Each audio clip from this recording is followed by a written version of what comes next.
Why did the Buffalo Bills fall short of the Super Bowl once again? We'll tell you right now on Championship Obsession.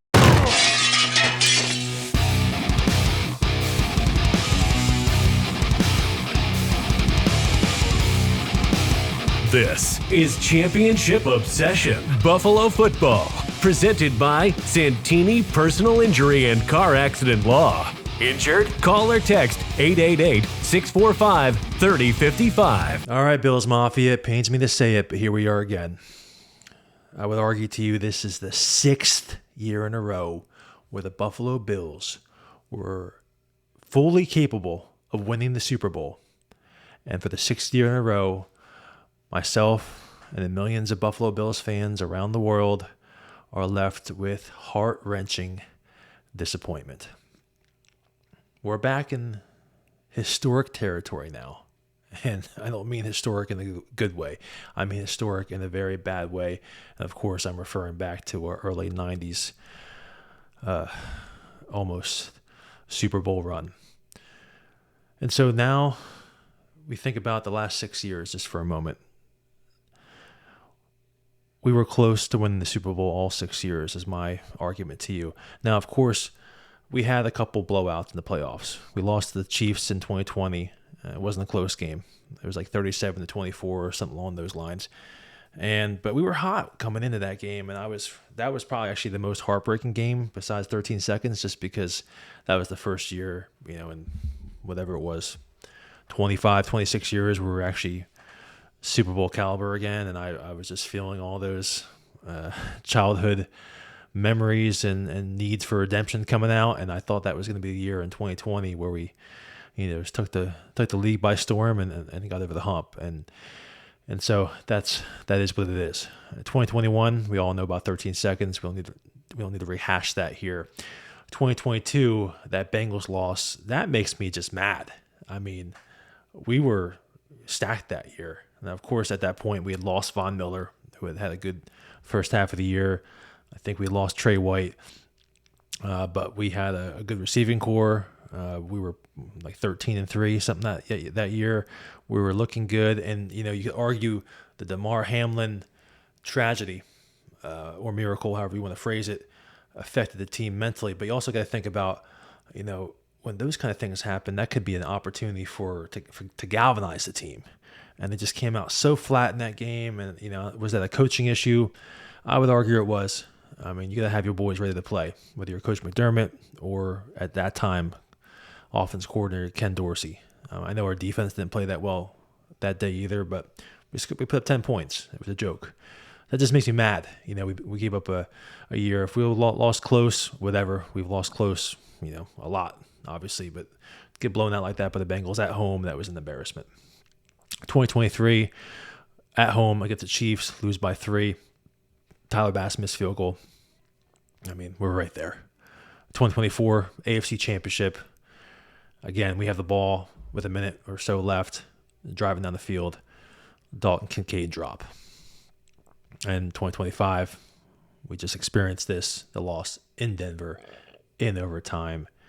Again and again and again. I am sick of it. I'm just sick of it. The luck couldn't be any more against us. Now, I say the word luck.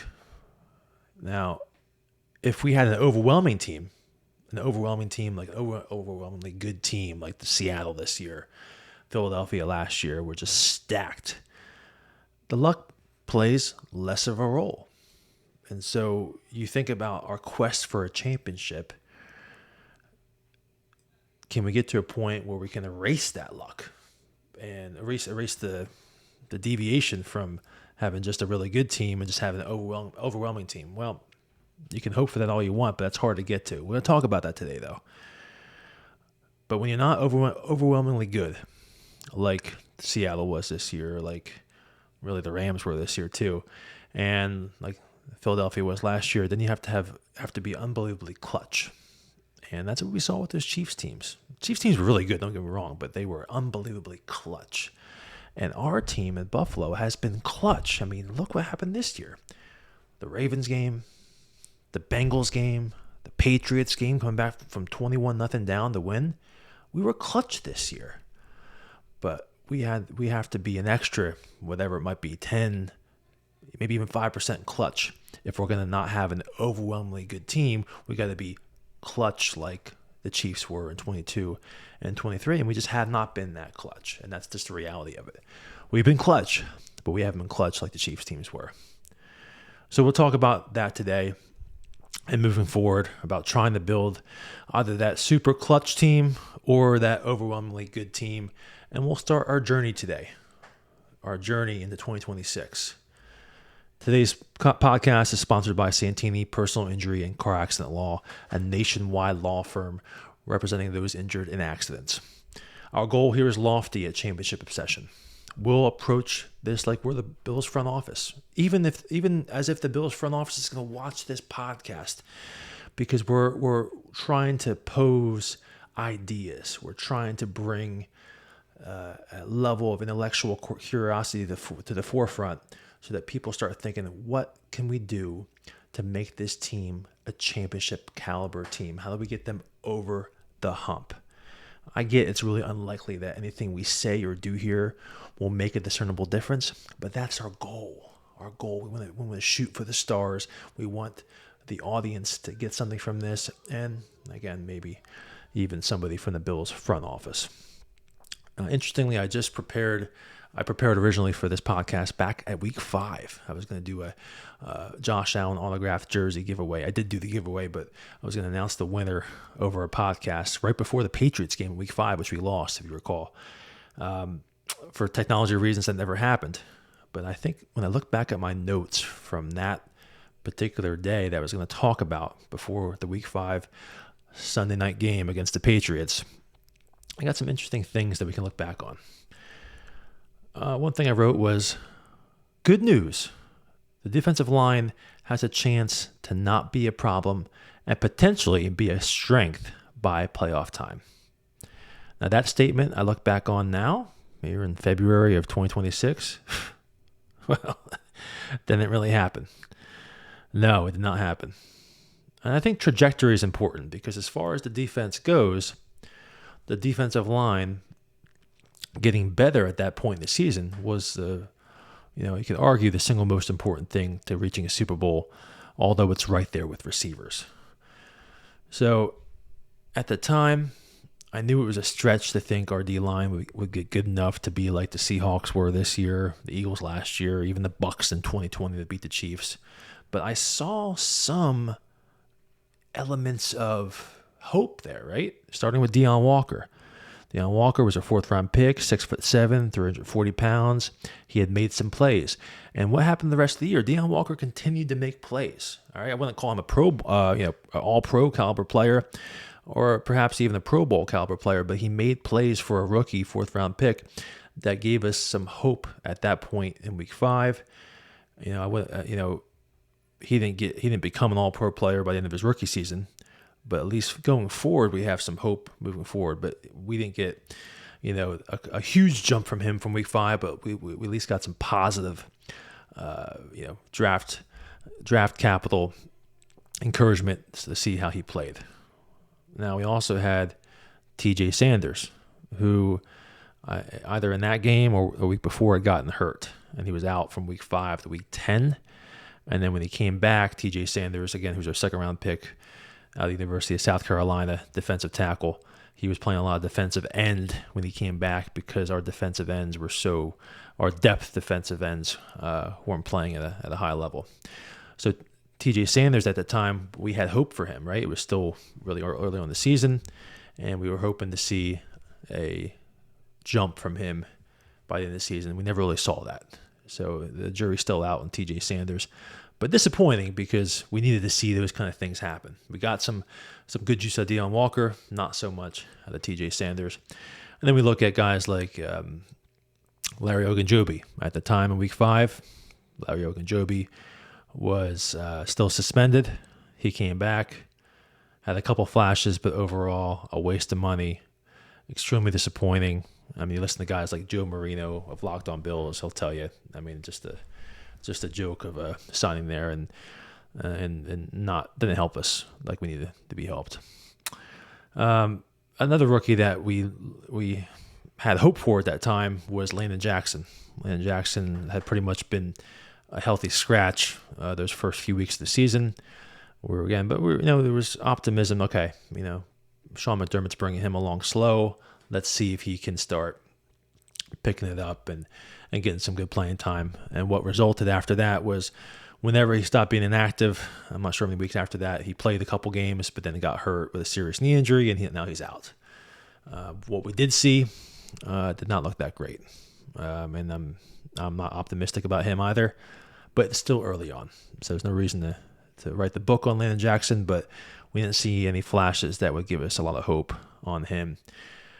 The real disappointing one I thought was Javon Solomon, because there is, some, of our respected fellow Bills commentators, reporters during camp in August talking about Javon Solomon, how he looked like a baller, how he was playing really well, was a guy who had the potential to break out in 2025, and we didn't see that.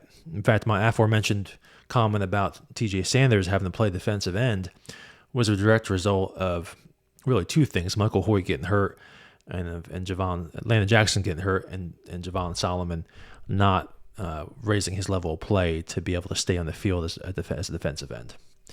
So that was a disappointment. Now, for 2026, who knows? New defensive system. We know that Javon Solomon was, when he was drafted by Bean talked openly about how he wasn't really a fit for McDermott's system, but some commentators think Javon Solomon could be a better fit for the Jim Leonard system, the new defensive coordinator. So we'll leave out a candle for Javon Solomon. Hopefully in 2026 we can see something from him. And man, that would be awesome to see something from Javon Solomon, even if it's just a part-time pass rusher role, something that could get us excited, something to get our blood boiling for some pass rush here. I just mentioned Michael Hoyt. There's excitement around him. He did have some really flashy plays, and I think maybe the game and a half he actually played. So, of course, he tore his Achilles. So again, we have to kind of look at him like with measured optimism for 2026. When will he even come back? Will it be early on? Will it be not until October? We don't know. So that's hard to say, but that's a tough one because Achilles injuries are tough to come back from, and he's not. It's not like he's 22. He's his mid to late 20s. So it's not like he's a super young guy that maybe will bounce back well from an injury as a guy in college. So we looked at some things like that, those things that we saw in week 5 that we were hoping for some of the young guys and new additions to, again, make our D-line, again, it was too much to think that they would be like the Seahawks, but make our D-line something that could be clutch for us at least, and that really didn't happen. You look at players like Bosa, he played okay. You look at guys from like Cover 1 Bills, he played okay. $12 million, $12 million player, but he didn't give us that super spark, especially in the playoffs that we were hoping for. Greg Rousseau, what can you say about him? He's been the same player now for probably since the second year. Solid. Probably worth $20 million a year. Think about it. $20 million a year for Greg. He's getting paid half as much as the elite players. So he's is he half as good? Yeah, that's about right. Plus, he's actually a really good run defender. So he's worth the money. It's just, I don't think we can sit here and count on him bringing that extra level of spark and pass rush that we need in those clutch moments. Now, who's a guy who could give us that? Ed Oliver. Ed Oliver looked like a complete baller in week 1 against the Ravens. We won that game. I shouldn't say that because we won the game because of the combined playmaking skills of Josh Allen and Ed Oliver. Josh was a baller in the second half, but we needed that Ed Oliver forced fumble on Derrick Henry to actually give Josh a chance to complete that comeback. Ed Oliver looked great in that game, and we just never got to see Ed Oliver again, really, for the rest of the year. I know we played a little bit more than that, but injuries ripped the rest of his 2025 season away from us, and that's a shame because that's the kind of guy that could make a huge difference. We saw something in that game. We saw perhaps another level raising in his play. So it's interesting. It's exciting because in 2026, we're going to have a healthy Ed Oliver. It's going to be a little bit different system. But again, if you listen to guys like Joe Marino and Locked On Bills, he's pretty confident. You can see Ed Oliver playing, a 4-eye or position in the new defense, which is just a half a step away from where 3 technique plays. So the transition of Ed Oliver to a new defensive system shouldn't be a problem. Should be healthy. So that's a guy that we can have some hope for. Hey, maybe this new system can unlock another level for Ed Oliver. And quite frankly, he was already unlocked, as we saw in week 1. But can we see more from him? It is a interesting thing to look back at that Patriots game, right? We were going into that game. There's a lot of chatter and talk. The Patriots, I think, had won 2 or 3 in a row. The Patriots have ultimately beat us, ultimately make the Super Bowl. So it was sort of a turning point in the season, if you will, for the Patriots. And you could say us. I mean, I want to say that was the killer for us. We just we dropped games later to Atlanta and Miami that prevented us from overtaking the Patriots in the division. But it's just interesting to look back at that time, on October 5th, and how things transitioned from there. Patriots continue their uprising. We had a couple hiccups after that, but continued to rise. But just again, couldn't get over the hump against Denver, unfortunately. I sigh here and I think about the what ifs. I mean, that's the frustrating thing about this, guys. I mean, we are so close. We are so close. I mean, we just need a couple players to come through in those clutch situations, or even better, can we find some players that can turn us into an overwhelming team? Now think about what overwhelming means on offense. We have an offensive line. We have a running game. We have great tight ends. Now, comment about offensive line for a moment. We're going to lose some guys. We're going to talk about that in the future episode. We're going to lose some guys this offseason, probably. Our depth is key, and I'll be interested to see how some of the offensive line depth comes through this year, how they look. I mean, we'll know from the way the Bills act in free agency about how they feel about our offensive line depth. We all know we need a receiver. Brandon Beane knows we need a receiver. Joe Brady knows we need a receiver. So something will happen. I mean, it's going to happen. They're not going to dare come into 2026 without making 1 or 2 big additions to the receiver room, whether through free agency or the draft or trade. That's going to happen. And then we also look at defense. What can we do to get some pass rush and to also add some players that are going to make up some deficiencies we have on defense? But pass rush is the key. Our pass rush, especially off the edge. All right, because we got Ed Oliver coming back. We should have some interior rush. But we need pass rush off the edge. Who can provide that? There's been talk of Max Crosby trade rumors. Max Crosby would be great, but also he's going to be expensive, not only financially, but draft capital. That's the part that hurts. Okay, so we got to think about: would we rather just sign a free agent like Trey Hendrickson, or a guy like the guy from the Raiders, Malcolm Kuntz, who had some flashes a couple years ago from some pass rush. It's really a matter of where do we want to spend our draft capital. We only have 5 good picks this year, rounds 1, 2, 3, 4, 5, and then we have 2 7s. Okay, so we only got 5 picks that really mean anything this year. So we want to make sure that we're going to use those picks appropriately, and whether it's for a trade or to maximize them on draft day. I thought about this a long time ago. The receiving game. Keon Coleman, Dalton Kincaid. That was our receiving game analysis back in week 5, and it really hasn't changed.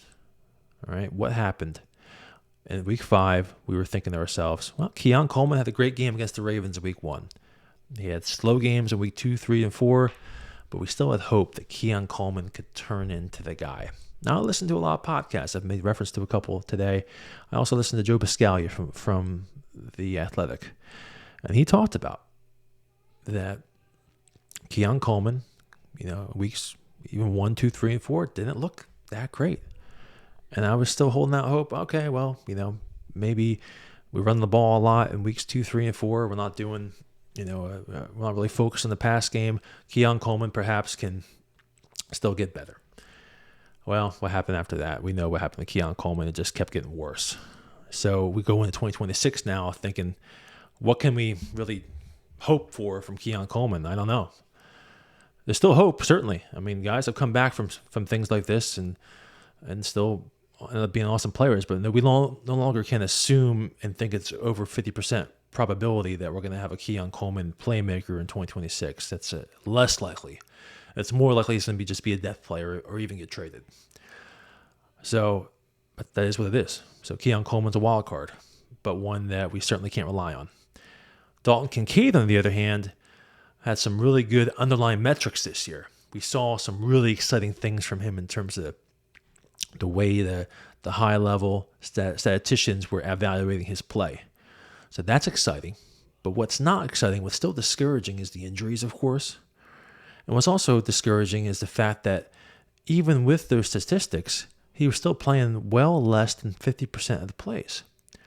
So we're looking at a guy who is not playing as much as he should, and he's hurt a lot. And so how much hope can we have for him? Well, a lot more hope than Keon Coleman, certainly. And but certainly not the level of hope and optimism that you'd like to have for a guy like this. So that's a guy that will look at 2026. We'll hope there may be some underlying,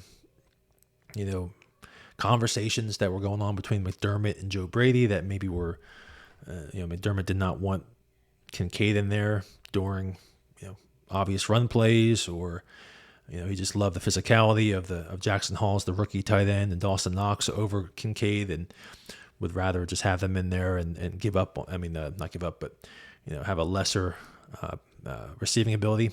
Who knows what it might be, but we at least have some optimism on Dalton Kincaid, but not the level that you'd like to have after the 2025 season because of the things I mentioned, because of the injury history, because he still hasn't been playing as much as you think he should be. And again, that's also a piece, or at least a commentary on how good Dawson Knox and Jackson Hawes are.